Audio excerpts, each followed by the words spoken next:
Welcome to First Things First. I'm Matty Mills. My pronouns are he and him. I'm Brooke Blurt and my pronouns are she and her. And before we get started, we'd like to acknowledge the custodians of the land on which we record. And for me today, that's the Gadigal People of the Eora Nation. And for me, it's the Wurundjeri people of the Kulin Nation. Let's get into it. Let's get into it. Ooh, what an exciting episode we have. Oh, super exciting, because off the back of hosting the National NAIDOC Awards on Kaurna Country in Adelaide, we have Steph Tisdell, who is an author, actress, and the best stand-up comedian in this country. I'm saying it. Hey! You stop it right now. This whole thing. You know what? I'm not the only person who said that. I had lunch with a comedian the other day, and they said to my face, they said, I was so excited about having you on the podcast, Steph. And they said to me, I absolutely love her. She is the best stand-up comedian in this country, and she doesn't do stand-up anymore. You better tell me who said that. Oh, I will if you got $20. We're bargaining. So, wait, is that true? Can you answer that? So you're not doing stand-up anymore? I can't do it. It's too hard, I think, to be a black woman in comedy. It's brutal. Yeah. I think being a black profile person in general, you fellas must cop it too. But I think when you're trying to find a funny edge for hard stuff, then you're not only open to flack from white fellas but mob too, because it's very hard to make sure you're getting across the important stuff without saying the wrong things or accidentally, it's so easy to try and make a point for people to listen to it and then actually just being disrespectful, making it seem like you're laughing at things that are really tough for our mob. Yeah. And I just couldn't do that anymore. I was so scared. And there are so many reasons why I left. But I'm happier without it, if I'm honest. Ooh, that's good to know. I mean, you've obviously gone on to achieve, massive things in your career as well after stand-up. What is the difference between being on a set in a controlled environment to being out there and being so vulnerable in front of a crowd? Is it the fact that you don't know what you're going to get? I think it's the feeling of collaboration and community. I think that's the big thing. I think support, right? It's so weird. I remember I was having a chat with somebody about stand-up, and I tell everybody that I ever meet that they should do it because I'm a very anxious person, a very soft person, and quite insecure, and I kind of always just think stand-up is the most intimate thing that you will ever do in the least intimate setting. It's the most vulnerable thing. Right? Oh, yeah. I can only imagine you're literally like the person running into the burning house. 100%. But I'll say things on stage that I won't tell people in your daily life because it feels too close. Yeah. But when you've got that sort of that cover of, well, I'm trying to make people laugh, it feels very outside of yourself. But I think it's so lonely because you get off stage and you've just put every ounce of energy that you have in your body into putting an energy into the crowd. That's the big thing as well, I think, is that above anything else, I just want to make people feel loved. So you're burning out everything that you got. And then afterwards you're really tired and people want to yarn to you and they want you to be funny, but by then you're not funny. You've done the funny. You're gassed out. You emptied the tank. I can only imagine. That's when your little nervous self-doubt person comes out, and then you go to Home Alone to the lonely little hotel room and early flights and late nights. And so it's not as glamorous as you're sort of saying. It's not anywhat glamorous. No. Yeah. Don't you think that's the industry in general, right? It's I feel smoke that. and mirrors, sell the dream. So much of our job is to create it's an idea. It's a fantasy for people outside of the industry to buy into. It's like that you got to get them to drink the Kool-Aid. Yes, drink the Kool-Aid. But I know that you've been on our screens and we've seen you in a number of different shows. But can you give our viewers or our listeners at home a little insight to who you are? Who's your mob? Where are you from? Yes. So I'm a very proud Yidinji woman. So my people are from far north Queensland on the Atherton Tablelands, Yungaburra area in particular. Sorry, that's my birds going off in the background. My name is Steph Tisdell, and I am... Ew, I'm going to be 32 this year. That's disgusting. No offense if you guys are also my age, but we're gross and we're old. I'm nearly 30. I'm nearly there, sis. Yeah. I'm with you there. Old girl. Not even. I don't know about you fellas, but I'm happy to get old. Like, I don't want the wrinkles. That's why I'm going to get Botox, but I'm happy to get old. Blak don't crack, but he's like, yeah, literally, And the do Botox droop. will fill the cracks. You're so funny. That's what You're RuPaul. funny. Someone said on RuPaul's Drag Race. They reckon Blak don't crack, but it do droop. That is fucking gold. That's so good. No, One thing- I mostly grew up in Brisbane, but Yeah. I was born in Mount Isa on like Calcadoon country. Oh, no way. Yeah, now I just kick around in Brisbane. That's me. Mount Isa is Calcadoon country, is it? Yeah. I've been out to Mount Isa. I went to a muster. That was interesting. that's my big old. dream. Really? Yeah, living out on the farm. I was like, yeah, okay, I'm going to my roots. Yeah. Yeah. Had What my is a little, muster? Cattle Oh, and rodeo. Yep. yeah. Brooke It's reckon fun. cattle. Cows. That's what I'm thinking of. Cows. My family. Steph, one thing that I found really interesting when doing a bit of research is the fact that you wanted to be a lawyer, which seems so far from where you are right now in terms of, being a lawyer isn't, that creative. It's more, strategical, I suppose. Policy and reading. Yeah. What inspired the change, and actually what inspired you to want to be a lawyer? Do you know what? I think it's that age-old thing. Oh, everything I'm going to say is going to make me sound like a wanker now. But No, this is a safe place, sis. This is a safe place. We sound like wankers every day. I was a bit of an overachiever, like I found school really easy. Like I just liked sort of academia, I guess. And I think it's one of those things when people tell you that you're clever or whatever, you go, oh, I better do something clever then, Yeah. I knew that I was just a little weirdo, a little creative weirdo, but you kind of go, oh, well, I could do whatever. And I was so passionate. Like I grew up with so much privilege in Brisbane, and I just always thought, man, I've been given this privilege. I better do so much for mob. And I thought, I've had so many opportunities that so many of our people don't get. And so if I don't, use it to get a degree where people will listen to me and I can write policy and even enter politics. Like I was like, I want to do stuff because, when you grow up in a really white suburb around white fellas, you speak white. You grow up, knowing how to walk in that world. Yeah. And I thought, well, that's going to be my secret superpower, I love that.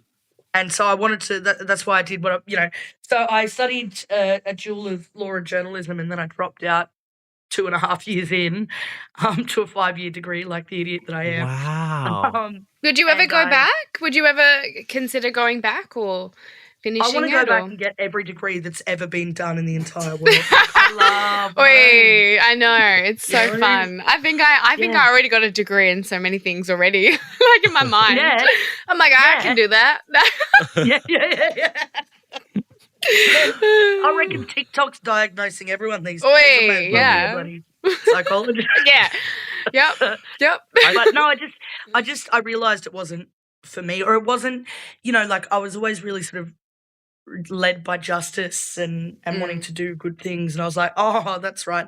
Law isn't about justice. Law is about precedent and law and money and ownership. And it just really kind of, and I didn't do very well at it either because you actually had to try because it was all self-led learning. And I just, at school, I'd be like, whatever, I'll just do some work in class and, could get by. And all of a sudden it was like, I don't fit here. I went to UQ and it's a bit pretentious in a lot of ways, and I just went to a public school and I was just like, I don't fit here. I honestly had a big breakdown and then went travelling and got dared to do stand-up as a joke, and I just stood up on a chair in a random room, did some stand-up and it went well, and that was literally how everything happened. And then it's just been one of those things where everything is aligned after that moment and it's like, that wasn't my path. That ripple effect of that one moment and then, taking an opportunity and then is that sort of the roll-on effect from that experience? Yeah, 100%. Yeah, wow. It was just that thing of like, I was sort of confronted with, I guess, all of the ways that I needed to decolonise myself, because I was in this space going, man, I've been drinking their Kool-Aid for a while. Why is nobody up in arms about the stuff that we're learning? Like, Mhm. you know, like why is everyone okay with this course that we're doing where we're learning how to find loopholes in legal writing? Why is everyone okay with policies that only serve to help, you know, defend or get big corporations off? Why are we learning about this? Why is this course that we did about the Constitution, why are we learning about terra nullius in such a fucking lacking in empathy or emotionality? Yeah. Like it's just a legal term, and it was awful. I was just like, why is nobody else upset and enraged by this? And it just kind of hit everything, and I thought, oh, that's right, because, you know, growing up, you just go, well, I've just got to make sure that I float or survive or, you know, swim here. And then you go, oh, I've been swimming like these white fellas this whole time. Well, that's what I wanted to Mm, ask. You spoke about privilege, you know, mm, and I think that that's something that will be, you know, shocking to hear for some of our listeners, that a black fella is mm, talking about the privilege they had. Because a lot of the time we get painted with this disadvantage brush, or, you know, we're talking about the challenges. You so openly speak about this privilege that you grew mm, up with. What did mm. that look like for you, and how have you used it to combat our challenges as a community? Well, I think it's one of these things where it's always a double-sided coin, right? Because I recognise just by one, I'm light skinned. Two, I grew up in a white suburb, so I spoke like white fellas. And three, my parents had a successful business, right? And so I could operate in that world without people questioning me too much, or at least I didn't question them questioning it, because you Yeah. just want to fit, right? But the other side of that is that it came with a lot of negative or disadvantages. Like, I grew up in Brisbane, away from country. The suburb that we were in didn't have a lot of black fellas in it. Me and my brothers were the only black kids at the school. It was so whitewashed. If I ever questioned things, I was really the odd one out. It required me to have a lot of bravery that I didn't know how to inhibit at a young age. And it also meant that, um, yeah, that I think I had to do a lot of the sort of cultural journey, um, much older. Exploration. Yeah, And yeah. it's after you've kind of tried to carve out your identity as a person. And so then it's kind of tainted with this, oh my God, am I doing this correctly? And that's kind of been what's plagued me through my career, I think. It's just that identity struggle of, I know who I am, and I know that I don't need to earn my blackness, but I don't like that Australia thinks that my blackness is somehow undermined by what I've been through, because actually Hmm. my mum was so passionate about making sure that we had access to everything because of all of the access that my ancestors didn't have, Yeah, that they Yeah. you didn't know? get. Yeah. Yeah, I exactly. wonder Mm. if you use that insight that you had, or that privilege that you talk about, as, you know, weapons within your comedy, to make fun of white fellas and the privilege they 100%. have. I 100%. I would. mean, here's the whole thing, right? Is like, Mm, I think what made comedy really hard as well is that I remember kind of having this conversation with myself about, like, who's my audience? And going, you know what? Black fellas are gonna support me always. I'm black. I know what it's like to be black. And then I thought, the people who I really wanna hit between the eyes are white fellas. But to hit them between the eyes, you gotta get them to watch. And Yeah. so it was like, it was a really hard line to walk of like, I don't wanna whitewash myself, but at the same time, I'm not preaching to the converted, because I know that I can go Mm, out into community and yes. do whatever I wanna do, like, 'cause I know how to talk with black fellas. Yep. But yeah. as soon as you kind of make a decision almost in your head to try and attack the mainstream, it does feel like you've lost, or Part you're of you. losing part of your Mm, strength as a Yeah. black woman. So I don't know, it was all of that stuff, and it just, you know, when it's acting and stuff like that, you can put your little stank on it, but when it's stand yep. up, every word is part of it. Yeah. Yeah. I feel like Maddie and I feel the same way in that sense. Like we know, like, we know who our audience is, but we're trying to like get, you know, the white people to the white people. The gathers, the watchers to listen to the same, like, our podcast per se. Like, use it as an example. It's like, how do we not cater ourselves to that? But because, like, innately we're black and we're really proud and we're like, you know, we know who we are. But it's like, how do we get other people to listen? Like, we get real. Yeah. Yeah. 100%, right? Because you got to normalise. Like, I was laughing when I did the broadcast for NAIDOC. I had to laugh because I was like, you know, it's real trendy to be black right now. Like, man, Nungala Creative got their reusable bags in Coles, like, which is deadly. I love Jess from Nungala. But I had to laugh because I was like, but still, it's like people don't really know us or really listen, right? And so I said, look, you want to know how much they don't listen? Here's a live broadcast on ABC and I'm going to say Budu, and they got no rules against that. And the crowd loved it, but you just know the people at home are going, what? Is that a swear? And it's like, yeah, kind of. Yeah. Was it Nookie that said Budu on Yes, Specs and Specs. That's so funny. Quoting a Barker song on Specs and Specs, I'm like, oh gosh, that is amazing. That was amazing. That was life changing for me. Yeah. Actually, the funny thing is, you know, I have this saying, Steph, and maybe this is also playing, I guess, to what you're talking is like, I think if you don't laugh, you'll cry. And 100%. That's exact. And I think, like, you know what, just laugh it off, because if you laugh, you won't cry. My sis over here is the full spectrum of emotion. She loves to laugh and cry. At the same time, yes. But I think my dad's here at the moment, and I think we quote Uncle Ernie Dingo.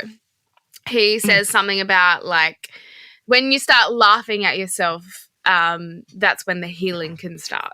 Oh, 100%. Yeah. But it's so true. And, like, my family, they're all weirdos. We always laugh at difficult, like, the harder it is. Well, it's even normal, to be fair. About it. Yeah. Normal does not exist. I hate this thing of, like, being normal. Like, it's better being weird. Met a normal person? Who? Yeah. Yeah. I mean, I just love when black fellas are together. Like, I had an experience where, you know, I was at an award show and I was feeling quite uncomfortable. I was feeling like a bit out of place. This was not long ago. This was a couple of weeks ago. And I was feeling like, oh, I really didn't want to be there. But as soon as I found my crew, I laughed. It was, you know, Zipporah, it was Barker, and Barker's mob who were there. We laughed for a good hour straight. I left there just on a high, like I had taken drugs. And that black joy for me, like, filled my cup immediately, and I could, like, I swear I could live off that feeling for the rest of my life. Like, 100%. That's you mentioned in there, Uncle Ernie Dingo. Funniest moment. I went to the Logies a couple of years ago. That infamous, annoying interview that we had, was that with you, Maddie? Where I was like, I just found these. I didn't know I was being recorded. I was like, I just tucked this dress into some pants. Yes, like an idiot. Yes, that was me. But when I was feeling really, like, out of place and nervous. It was on the Gold Coast, wasn't it? Yeah, Gold Coast. Yeah. And then we're in the hotel, like, waiting to. They got the limos to pick us up and that, and we're in the hotel, and I'm kind of standing there alone. And Uncle Ernie walks downstairs and he goes, hey, black fellas. All of the black fellas all just went into one corner and we were all just laughing. And then when we rock up there, it was me, Tony Armstrong, Deb Malman, and I think it was just us three, somebody else anyway. Yes. And they had these little golden golf carts with people all dressed up in gold. And we were like, we're getting in one of them. And everybody else was ignoring them. And I was like, we're getting in one of them. So we jump in and we're, like, waving out the window going, goodbye, plebs. And then we realised the golf cart drove us for 40 metres and it was the most embarrassing. It was, like, as slow as everybody walking. It was so embarrassing. That is iconic. when you do see a black fella in that space or in this industry, there is that safe element of, oh, look, let's band together. We can protect each other in this vibe, in this moment. But for you in comedy, it must be even worse. I mean, as a First Nations woman in comedy, does it, get any more isolating than that? Well, I mean, like, I did a lot of touring with the Aboriginal Comedy All Stars, which was my favourite thing in the whole world. Like, there's a comedian, Kevin Crapineri, and Andy Saunders as well, and they're real mentors to me, just uncles who just, I always had this fear that I'd left it too late to fit or something because of how I grew up or something. And they were like, no, you don't own your blackness, sis. Like, that's in your blood. That's in your skin, your bones, your spirit. Like, your old people gave you that. Yeah. And so they kind of, really celebrated the diversity that we had within the group.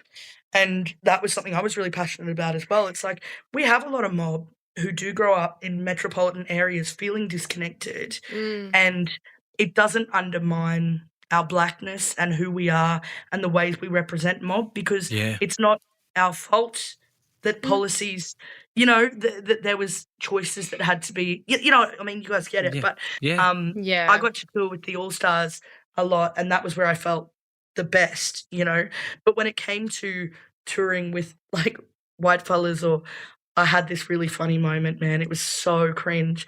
I was doing Melbourne Comedy Festival Roadshow, and we were going to Kalgoorlie, which has that famous big super pit or whatever. Yeah, and, the big hole. The big hole. And so everyone goes, oh, we've been to the biggest hole in Australia and also the super pit. And then I said, right, as a joke, I said, yeah, we've been to the biggest hole with the biggest hole.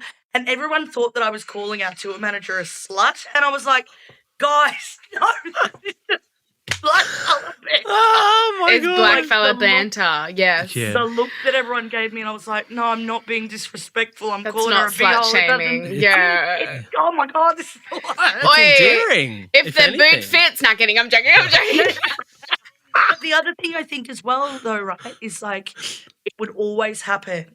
I'd get really nervous in certain places because we know when, and I was trying to explain this to somebody the other day, I was like, it's a sixth sense that people go, oh, I didn't notice anything. You go, we know the difference between a look that is suspicious and a look that is just sees you as normal. And there are places that you go to that are racist towns, and we know because all the black fellas aren't in the city centre. Yeah. And we know because it almost feels really segregated, right? And there's a lot of rural towns in Australia like that. Yeah. And when you go out and gig in them, as soon as you enter the town, you're taking note of everything. And then you go, what's the audience look like? And if they're white and conservative, you know that when you stand up, and I always used to open with, g'day, my name's Steph, I'm a proud Aboriginal woman. The amount of times that I could see eyes rolling or here we go. How do you feel confident to deliver jokes? And I know that my jokes were good or that they would work, but the level of anxiety, fear and nervousness that I would have before a gig that I knew I couldn't share with the other, like, non-Indigenous people on the lineup, it was really hard because you don't want to sound like that person who's always saying, oh, it's about race or something. And it's like, a lot of the time it fucking is. But you feel scared to tell somebody what you're really thinking because you just hear that, oh, it's not about race. And you're like, you wouldn't know because it's not about you. You do not know what that feels like. It's like it's being an Aboriginal person. I feel like there's I always say the thing I'm most proud of is being a black fella. There's no other feeling in the world that I can explain or that I felt that feels like that pride. Like there's just nothing to replace it. But then at the other end of that spectrum, there is that feeling of always feeling like your identity will be, questioned, or you're not even questioned, but there will always be a level to a conversation or a perception based on your identity. If you are a black fella, it's like, 100%. That it's a double-edged sword, really. But but I also think that there's people like you who are, making waves in the industry for us that are changing those perceptions and perspectives. Yeah, I feel like every time that's so lovely. But it is, I saw you in that Netflix film with Delta Goodrum, it's like seeing people cut through to the mainstream and be on screen with people who have a very captive Caucasian mainstream audience, you know, Yeah. but able to show a different side to our community. I think that's a lot of we talk to speak about NAIDOC, but the fire, keep the fire burning, you know, that's what my fire is. It's about changing that perception or perspective on our community. I think it's that thing, right? And there's so many different ways that we can do things, and you know, something I'm really passionate about at the moment is this idea of like diversity within diversity. We're not all telling the same stories, and we also don't believe in advocating in the same way. Yeah. My way has always been be in the game to change the game, and unfortunately, as Black people, and you fellas will agree with this, but to be considered good, we have to be so fucking exceptional. Yeah. Do you know what I mean? Like, you know, I was saying to somebody the other day, I said, when it comes to, you know, like I was talking to another Black comedian and I said, don't aim to be the best Black fella, the funniest Black fella. I said, aim to be the best, full stop. Because we can be loved by mob regardless, but for us to like change people's minds, we have to be better than what their best is. Yeah, and that is so much pressure. Yeah, but it is powerful. And you know, like there are a lot of people who go, no, fuck them, fuck the game right off. We play our own race. And I get that, and I respect it, but it's just, you know, it's I guess it's not the way that I have sort of face the world. I get. I also think that, you know, our community is a small part of, you know, an audience, you know what I mean, in terms of percentage wise. You know, we have a whole world out there that, you know, can learn and be educated from having an interaction with us, rather than, as you said earlier on in the episode, you know, preaching to the converted. Sometimes when I'm on NITV and I'm showing my, you know, Black joy through entertainment, I think, I hope white fellas are watching this, because it does show a different side to our community. Because as much as it is for Black fellas as well, especially in our TV, you know, for us to get that injection of community and inspiration and entertainment through that channel, I also feel like sometimes when you're preaching to the converted, it's like a empty shell chamber sometimes, you know, like it's like just echoing. I feel like that. Dad and I had a conversation at the Melbourne markets yesterday, and we were just talking to strangers, and there was a couple before us that said to Dad, like, oh, is that Brooke from The Bachelorette? Are you her dad, etc.?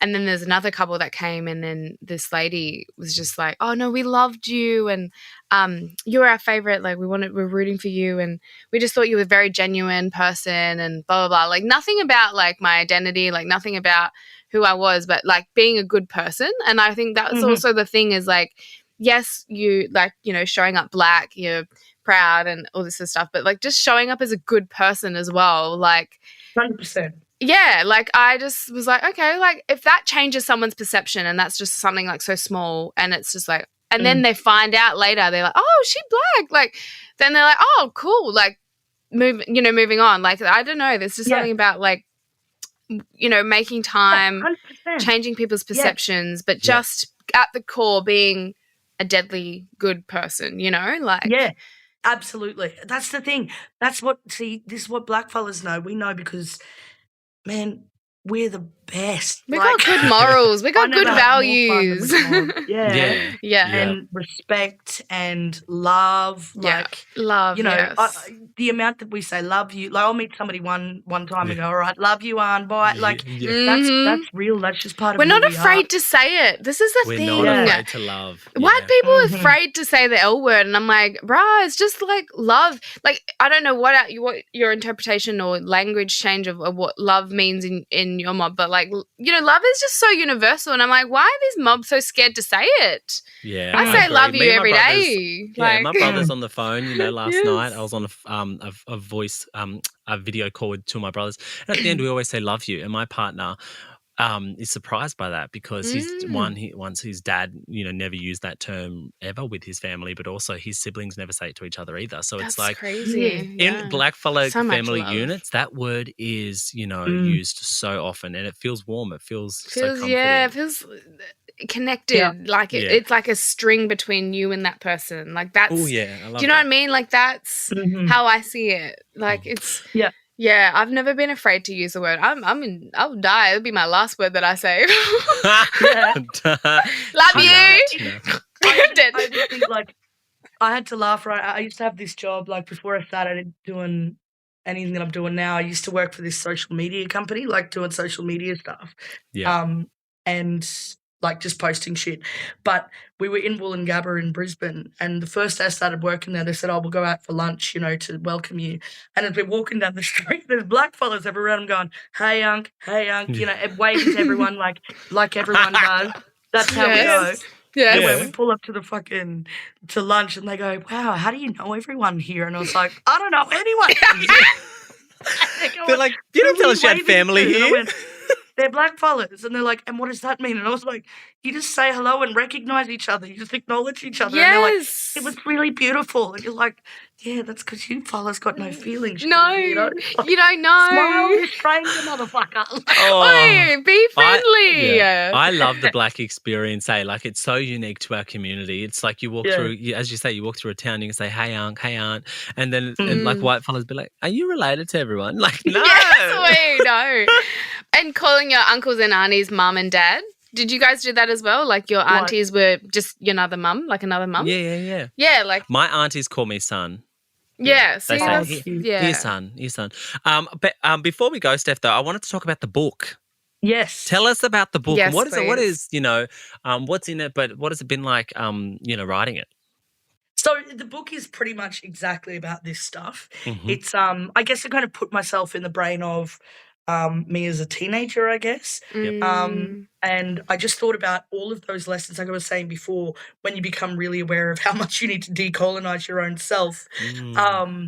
But I gave that to my character in her final year of school, where she's deciding what she wants to do in the world. She wants to change the world, and then is suddenly really confronted with the fact that her world, or the world, doesn't see her the same way that it sees her peers, in a way that she's never really allowed herself or wanted to ever notice before. And the catalyst for it is that they kinship adopt her cousin, which is a huge thing that we never talk about. Kinship adoption is, I don't think it doesn't touch a black life. Like, you know what I mean? Like, there are so many black fellas who cousin brother, you know what I mean? Or cousin sister, that kind of thing. And I think it's a really beautiful part of our community. And one that we don't talk about a lot. And so I kind of wanted to have this, you know, this catalyst of this taking in a cousin who's lived that opposite life, kind of super connected but without the same opportunities, versus disconnected with all the opportunities, and recognizing the things they have in common and maybe don't, and the identity issues.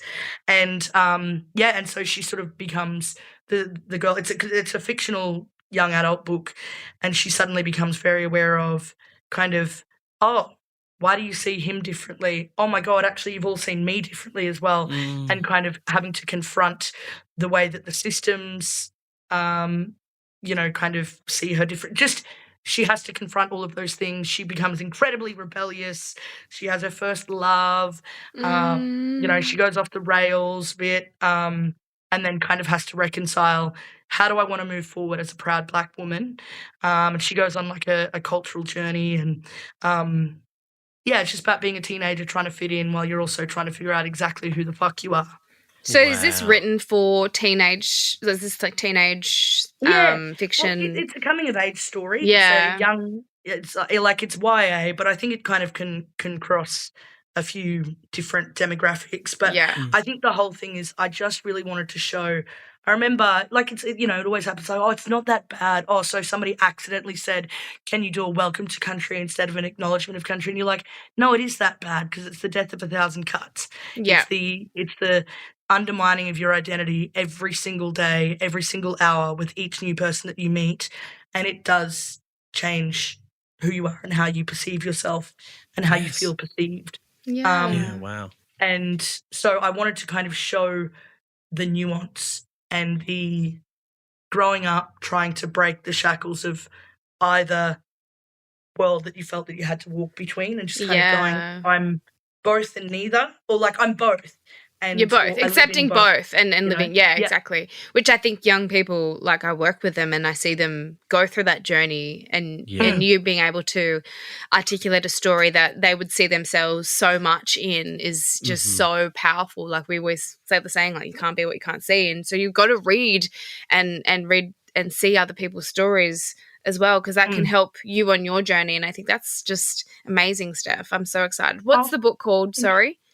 It's called The Skin I'm In. The Skin I'm In. Available for pre-order at the end of the month, is that right? Or pre-order now? No, it comes out on the 1st of August. It's available for pre-order right now. Yay! That's exciting.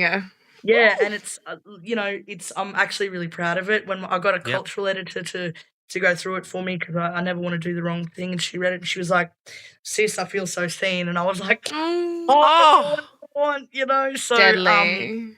I hope that it can make a bit of a difference, and I hope more than anything that not even the kids read it, I hope the teachers read it, because it's about. I love that. Well, they put it in schools and they can read it. The non-Indigenous kids can read it as well, and understand what these feelings are like. And it touches on some really heavy shit too. So good. We need to be. It's truth telling. So, will you be doing a tour, a book tour as well, the release? Yes. Yes? Okay. Yes. Okay, so it's available for pre-order. It's out in August, so the 1st of August. Yes. You're doing a tour as well? Yes. And a TV series and a feature film now. Oh, man, I hope so. Imagine. Wait, I want to be casted in it. Thanks. Okay. I'll put my hand up. I'll play the friend of the friend. No, you can play the teenager. Get some Botox now. You'll be ready. I just got it done. Literally. No, you look real young. I don't even know your age. You could be 14 or 40. I wouldn't have a fucking clue. Thank you, sis. Thank you. Black don't crack, but it do droop soon. Yeah. Oh, well, Steph, we've absolutely loved having you on. Thank you for taking the time to be on our podcast. We are big fans, so this is, surreal for us. Oh, thank you. You fellas are the best. And you know what? You're deadly. You're just the most, you're disgusting to look at. We've got a face for radio, don't we?